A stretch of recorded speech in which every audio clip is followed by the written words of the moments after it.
Okay guys, we're here to speak about the Europa League and what's coming up in this game week. Because we spoke about the Champions League last week, we've done our predictions for the whole of the Europa League. But let's talk about the individual games here. Starting with Maccabi Tel Aviv and POAK, which is a game that potentially might not even happen tomorrow now. There's potential for this game to get cancelled due to the fact that Maccabi Tel Aviv might be getting kicked out of UEFA completely alongside the whole of the country of Israel. Meaning POAK will get an average points of teams that play against pot 2 teams, which will, we'll wait and see how that goes, but POAK might save themselves a few points there. Midtjylland versus Sturm Graz. Midtjylland is someone that's been in Europe for quite a few years now, but Sturm Graz is someone who's been coming up and down, so we could see a tough battle there between them two. Roma and Nice, obviously two, Nice are an up-and-coming big European club, and Roma have a staple European club. I feel like Roma have been playing well so far this season, but Nice can throw a shock in there. Braga and Feyenoord. Braga aren't a pushover team, but Feyenoord are a team that can push a lot of teams over. So I think Feyenoord will be fine in that game. Dinamo Zagreb and Fenerbahce is one of them where it's like these teams always show up in the Europa League. You always feel like you're going to do well. You're always linked with a new young player from them. And like, oh, that player's coming through there and doing really well there. Obviously, John Duran at Fenerbahce is a massive addition to the Turkish league. But Dinamo Zagreb are always a tough team to beat in Croatia, so I think they'll find a tough time there. Ange gets his Europa League defence underway after being the winning manager in Europa League last year.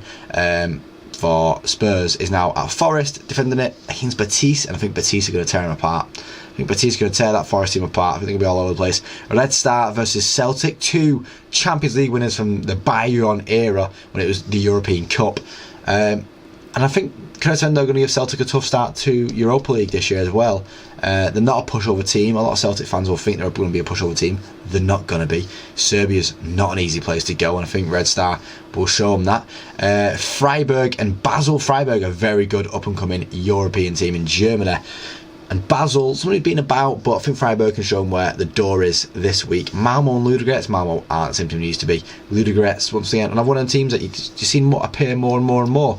Like Bodo Glimt to be now in the Champions League this year. Ludogorets slowly coming up, and I think Malmo might be in for a shock. Lille walking over Brann. I'm sorry, Brann, but yeah, Lille are going to walk over and go to Eagles in the Europa League thanks to winning their first cup in 91 years against Steaua Bucharest. Steaua Bucharest, not a pushover team. I think it'll be a draw though. Salzburg and Porto, it's a really exciting one. I really like Salzburg. There's some really good players coming through the ranks there, and they always have a bit of excitement in the Champions League and never get shown in the Europa League, so not often in the Europa League, but now they're in the Europa League this year and they can really show off against Porto, and I think they can do really well for themselves. Rangers and Genk. Listen, Rangers have been poor. Rangers have been so poor. I think Genk take this one. Villa and Bologna. I mean, Villa are going to score so far this year. Bologna are not a pushover team again. Villa fans, if you can't get your way into scoring in this game, then Bologna will take advantage of that. Utrecht and Lyon. I do have a special space in my heart for Utrecht. I mean, I've got a shirt around here somewhere. So I'd hope they beat Lyon, but I think Lyon will get a game here. From Makaros and Pilsen, I see a draw happening there. So again, it's these up-and-coming teams who are slowly building, and football's getting better and better and better every year with teams like these pulling through, and you noticing them more. Young Boys and Panathinaikos. Once again, these are like older European clubs for me, and I think Young Boys take it in this one. And then Stuttgart versus Celta Vigo. I think Stuttgart have a nice time against Celta Vigo. Obviously, people are more familiar with Celta Vigo, I'd imagine, but yeah, Stuttgart at the end of the day, and I think they win the game. That is my Europa League preview for the week. I said there's not too much to talk about because we're not seeing how these teams are going to face up against each other. The Europa League throws teams left, right and centre. I said there's a mix of like teams that usually end up in the Champions League that are not in the Champions League this year, or like teams like Aston Villa and Forest who don't often get European football but are very good clubs.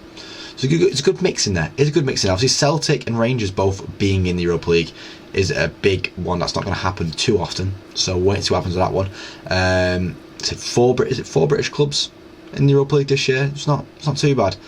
But yeah, that is going to be the end of this video, guys. If you like the video, please leave a like. You'll see more, subscribe. Thank you for watching. That's all I'm going to say.